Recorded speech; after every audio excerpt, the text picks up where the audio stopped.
guys killed that song. Let's stand and sing.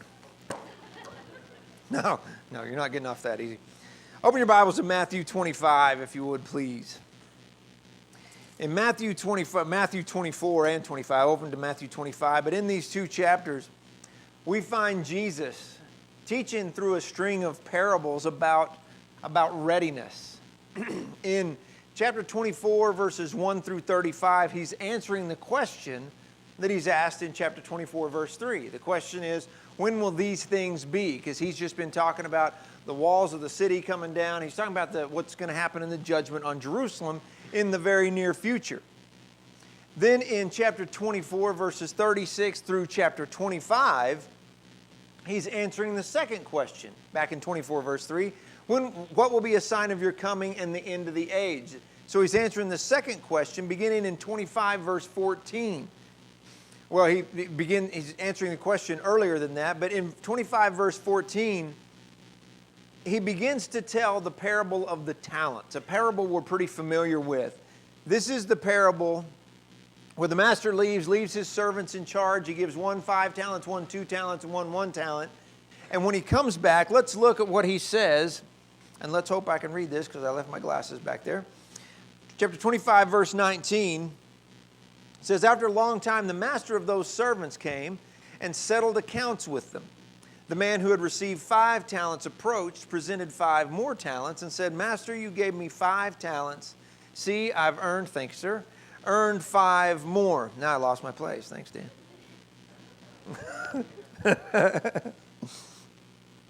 See, I've earned 5 more talents. Verse 21, his master said to him, well done, good and faithful servant. You were faithful over a few things.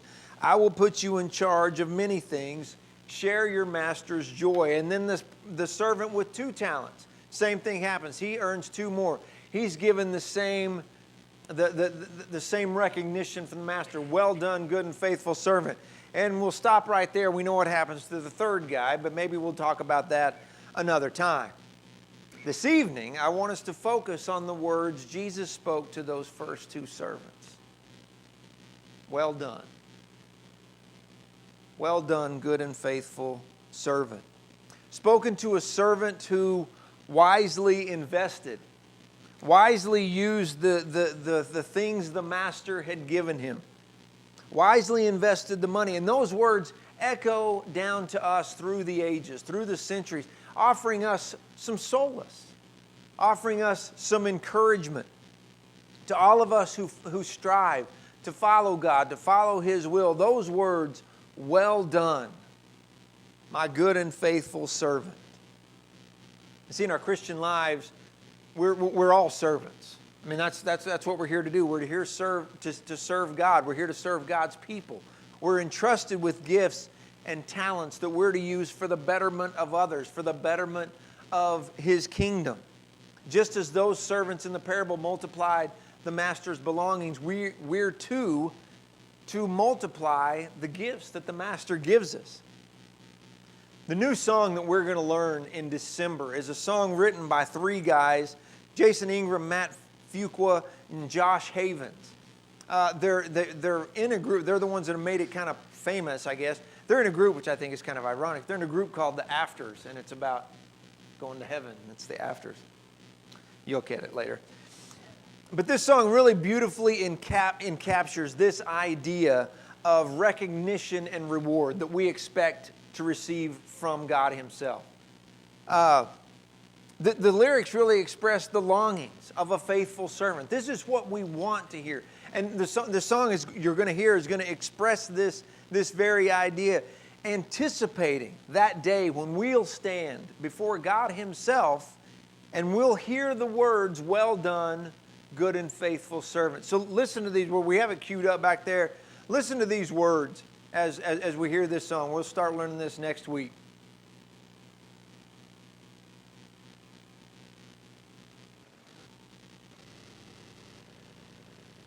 What will it be like when my pain is gone and all the worries of this world just fade away?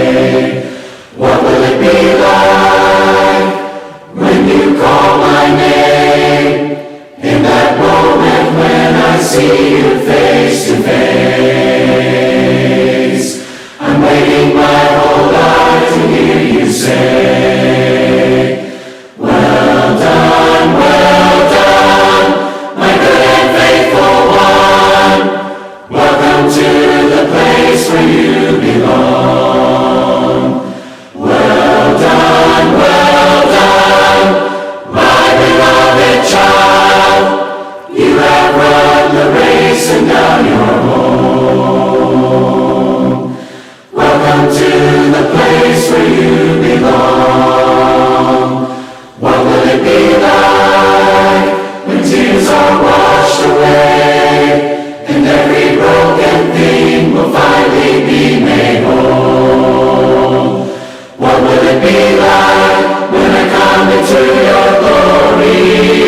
reminds us that all of our labors, all of our pain, our worries, our tears, all of the broken things, the song uses that expression, all those things that we deal with, all of our efforts, no matter how demanding they are, no matter how, maybe sometimes our working to be better, maybe that seems insignificant, or sometimes it seems like we're not doing what we're supposed to be doing very well. But all of that has eternal significance, and that God notices. Every act of kindness, every act of goodness that we do for other people, every act of perseverance, every time that we stick to our faith and we make it through a trial, we make it through some hard time because of our faith, is a testament to our devotion and to our faith in God and to His promises. So I want us to spend just a few minutes this evening considering what it means to be that faithful servant, what it means for us to actually live that way. And then what is it that we actually are expecting to happen as a result of living as a faithful servant? So to delve into this idea of being a faithful servant, I think it just seems fitting we start with the Old Testament. You think about those who were faithful in the Old Testament. Genesis 15 verse 6, one of the, maybe not one of the first, but one that really stands out is we encounter Abraham. A man who is described in the text in chapter 15, verse 6, Abram believed the Lord, and he credited it to him as righteousness. Well, how do we know he believed? It says he believed, and that's what was, that belief is what counted him as righteous. How do we know he believed? Because he was obedient. Because he did what God asked him to do. Even in the face of difficulties, he obeyed. He followed God's will. Even when, as Hebrews 11:8 tells us, when God called him, he didn't know where he was going. I mean, that to me is one of the most amazing verses in Scripture. He didn't even know where he was going, and he went anyway because God called him. He serves as a powerful example of what it means to be a faithful servant. That we do what God asks. That's who we are. That's what we do. You can think of Joseph. In Genesis chapter 39 through 41, really through the rest of the book, but in those chapters in particular, we learn about his perseverance. We learn about his integrity. We learn about his faithfulness. He faced some very difficult times. He faced some serious hardship. He faced betrayal by his family. Yet he remained steadfast in his commitment to God. And for that, God rewarded him. God rewarded him here even. God put him in a place where he was able to impact an entire nation and save his own nation and his own family. We could consider so many more throughout the Old Testament. We could think about Moses. We could think about Joshua. We could think about Caleb. And what more can I say? Time's too short for me to tell you about Gideon, Barak, Samson, Jephthah, David, Samuel, and the prophets who by faith conquered kingdoms, administered justice, and did so many more things. I'm stealing that from Hebrews 11, verse 32 and following. But that's what that's about. Think of all those who were faithful servants, whose examples we have. All those people, all those people were faithful because they answered God's call. Were they perfect people? Absolutely not. I mean, the Samson makes the list still stuns me. A lot of those people, it's like, man, we know what they did. But they're called faithful. In fact, verse 35 of that chapter, back in Hebrews 11, still in Hebrews 11, verse 35 says, and these were approved through their faith. Not because they were such amazing people, not because of anything about them. It was their faith. They were willing to trust God. And all of those, and this is the real point, I believe, of Hebrews chapter 11, all of those people not knowing Jesus like we do were faithful. And they received their well done because they were good and faithful servants. So let's jump ahead and let's go into the New Testament. Let's get a New Testament perspective on all of this. The New Testament provides so many insights into people who, in the dispensation sense, were our contemporaries. They lived under the Christian dispensation. Maybe we could even start before that, and we could look at the apostles who were faithful. Perfect? No. Even noble? Sometimes? No. But they were faithful. They stuck with what Jesus asked them to do. Think of the Marys and Martha, those women who followed Jesus, who ministered to Jesus and took care of him in some difficult times. Think about Jesus himself.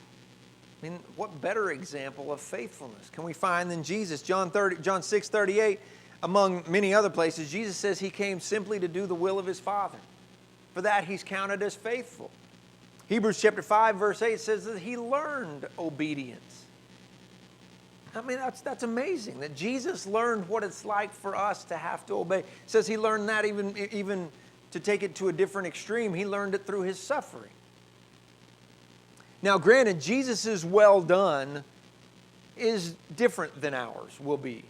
Because Philippians 2:9 tells us that Jesus didn't just get a well done. Jesus got what Philippians 2:9 tells us, that therefore, because of what Jesus did, God exalted him and put his name above every name, so that at his name every tongue will confess and every knee will bow. That's Jesus' well done. But it's a well done nonetheless. That's the well done that Jesus will receive. And we're told that we'll receive our well done. We could go throughout the New Testament and look at so many other examples, like Paul. Paul who went, literally from one extreme to the other. From one who persecuted the church, was witnessing the death of Christians, to one who his efforts, his work, his dedication to Christ and to his cause changed lives and still does to this day because of the work he did. We can look at men like Stephen, whose incredible desire to cling to his faith literally cost him his life. Asking, just like Jesus did on the cross, Father, forgive them. But he was going to cling to his faith no matter what. These individuals, along with countless others, if I can New Testamentize Hebrews 11:32, I don't have time to talk about Dorcas or Epaphroditus or Lydia and so many more who did so many incredible things because they were faithful servants. But those people serve as inspiration or they should serve as beacons of inspiration for us, reminders of the power of God's will, the power of God's willingness to help us, and the possibility for us to stay faithful. If these people if we're honest, far more difficult circumstances than we face, if they were able to remain faithful, then certainly we can too. Certainly we can remain in a relationship with God to the point that we can hear our own well done, good and faithful servant. That's what we all want, right? Maybe I should have asked that first. Certainly that's what we all want. We all want that moment where we get to hear, well done. So for the last few minutes here, let's just make sure we know what that means. What it means to live life worthy of well done. See, as followers of Christ, we can look at those Old Testament examples, we can look at those New Testament examples, but as followers of Christ, we do know we're to emulate those lives, right? Those aren't just cool stories. They are cool stories, but those aren't just cool stories for us to read and to be, inspired. Those are people that's why they're there. They're examples for us to say, look how these people live. Look how they remained faithful. Look at the challenges and the struggles and the temptations that they endured, yet they remained faithful. We're to live our lives in a way that reflects our understanding of that commitment to faithfulness, but in a way that also shows that we're committed to Jesus no matter what. And we use the gifts and talents that we have, whatever they are, how great they are, how small they are. We're to use whatever we're given to serve others, to show people the love of Jesus, the people we come in contact with, the people that we touch in our lives, and to stand firm in our faith, no matter what comes at us. Like I said, we can look back at some of these people, these Old Testament people, Hebrews 11 in that passage. It says that these people stood and they did amazing things, but then it starts talking about they're people who are sawn in two and fed to the lion. I mean, all kinds of stuff. Yet they remained faithful, not knowing Jesus like we do. This is Jesus' call to us. It literally is Jesus' call to us. Matthew chapter 5, Richard used this verse this morning. Matthew chapter 5, verse 16. Jesus, when he's talking about that light that we're supposed to be, that we don't put under a bushel, we don't hide it. He says that's who we're supposed to be. We're supposed to be that light in our community. We're supposed to be that city on a hill. And in chapter 5, verse 16, he says, in the same way, just like that light shines everywhere, in the same way, let your light shine before others. Why? So that people will go, wow, Clint, he's a really good guy. What an amazing human he is. No, that's not the point of it. It's not the point to draw attention to ourselves per se. Let your light so shine before others so that they may see your good works. Yes, but here's what they're going to do. Give glory to your Father who is in heaven. That's the point of us living out our faith. That's the point of letting our light shine. All through Jesus' words, all through Jesus' teaching, really all through the New Testament. We're encouraged to live lives worthy of the grace, of the redemption that we've been given. And we're also told that we're to let the world see it. Jesus reminds us, and listen to this, okay? Jesus reminds us that our well-lived faith, our absolute dedication to God and to His Word and to His will is it is immensely private because it's us and God. But it is also to be remarkably public. People are supposed to see it. People are supposed to see that we're living lives with a goal in mind of us. We know the goal is well done, good and faithful servant. Maybe they don't. But we live lives so that they'll say, what are you doing this for? I want to know who you are. I want to know what it is. And really, I mean, to get right down to it, we're supposed to then tell them, here's why we're doing this. Because we want to honor our God. We don't have to tell them it's because we get the well done. We don't have to tell them it's for, maybe we'll get to that at some point. But we tell them because we want to honor our Father who is in heaven.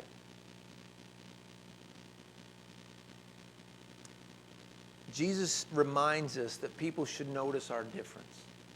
People should notice our commitment to living our lives God's way. Ultimately to bring honor, not to us, but to God.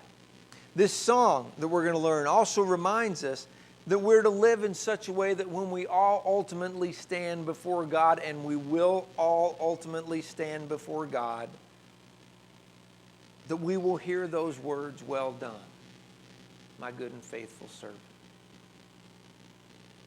And listen, let's make sure we understand this. This is not a call. This is not a challenge in any way to earn our salvation, okay? This living your life in such a way that your light shines before me. This is not saying go out and earn it, because listen, if that's your goal, it is not going to happen. It's impossible. You're never going to be good enough to get into heaven on your own. It's just not going to happen. But what Jesus is talking about is our response to the transformative power of the love and grace that God shows us through Jesus. That's why we live lives that let our light shine.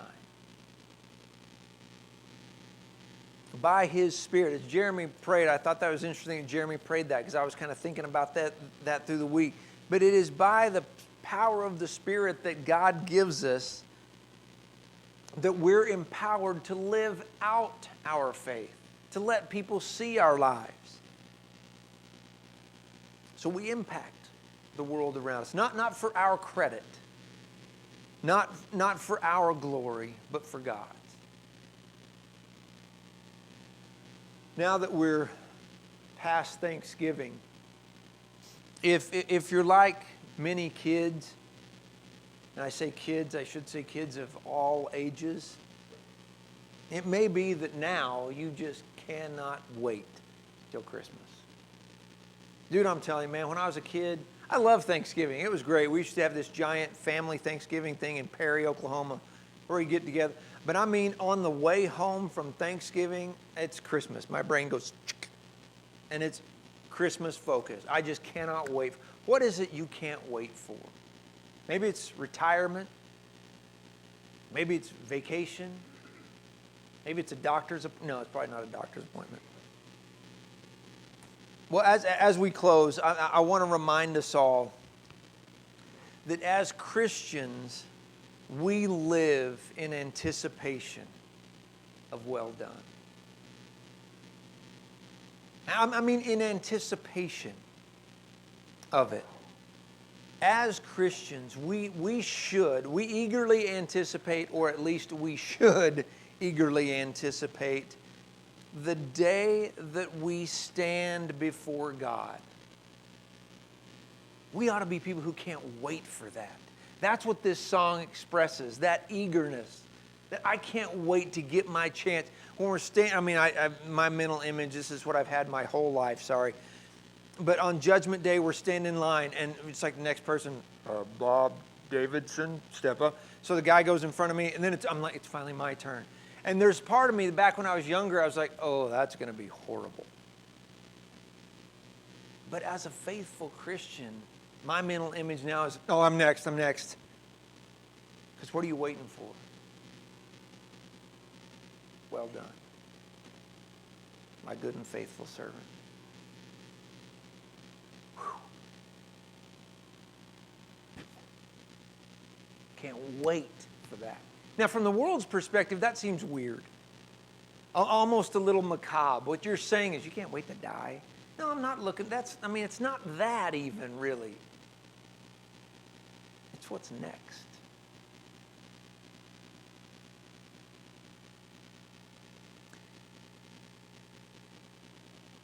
Richard used this passage. I'm preaching Richard's sermon basically here. 2 Timothy chapter 4. Paul puts it like this. And I want you to think about what he says here. 2 Timothy 4, verses 7 and 8. Paul says, I have fought the good... And he's at the end of his life, and he knows it. I've fought the good fight. I've finished the race. I've kept the faith. There is reserved for me the crown of righteousness. Now listen to this. Your translation may read a little bit differently, but it all says the same thing. Listen to this.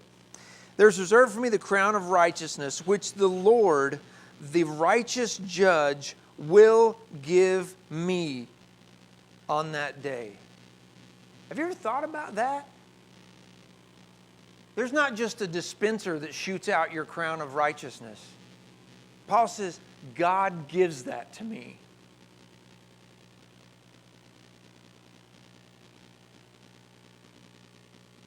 But not to him only, he says, but to all those who can't wait for well done.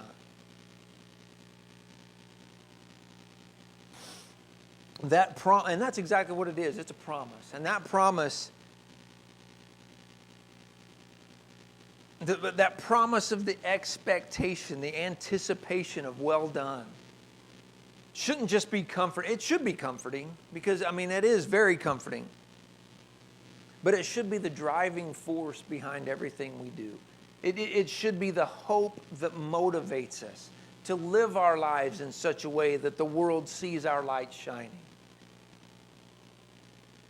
It should be the motivation that keeps us moving forward, that motivation that gives us the stick-to-itiveness when we just aren't sure we can go along and we keep hanging on because we can't wait for well done.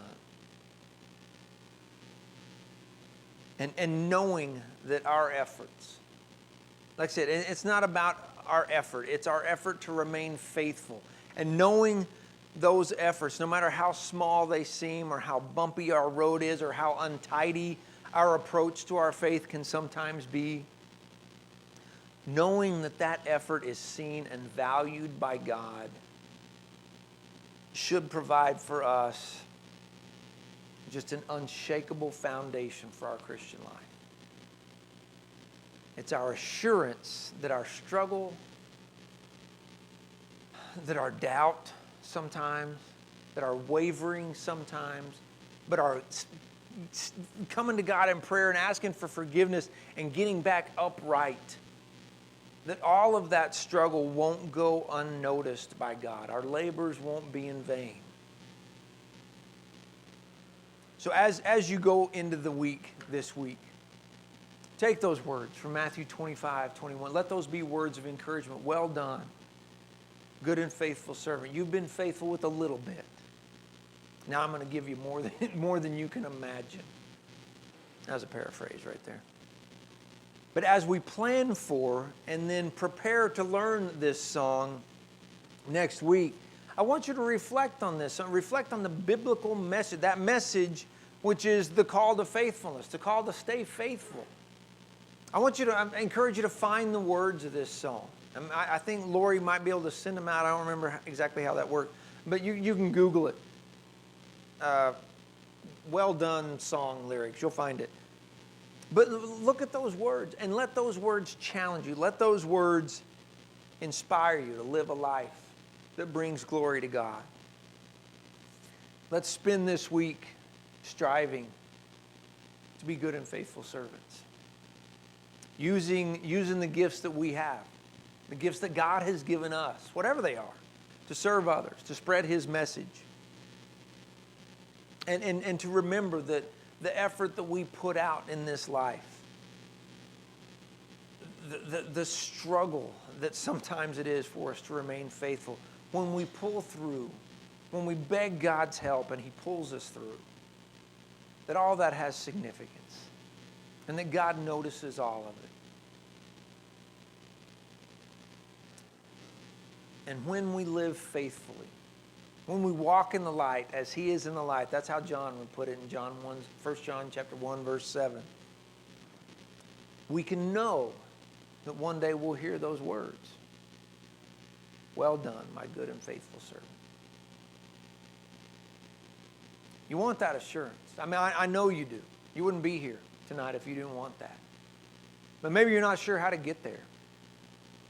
Maybe you're ready to take those first steps of repenting, turning away from the life you've been living and saying, I want to go this way. I want to go God's way now. You're ready to confess Him as Lord, to put Him in charge of your life and be immersed in water and come out and live a new life. And man, that's the starting line, not the finish line. But you begin to live a new life, knowing that out in front of you is the assurance. As you live faithfully, the assurance of well done. Maybe you're struggling with that tonight and you need help. If there's any help that we can be for you as your church family, let us know. While together we stand and sing.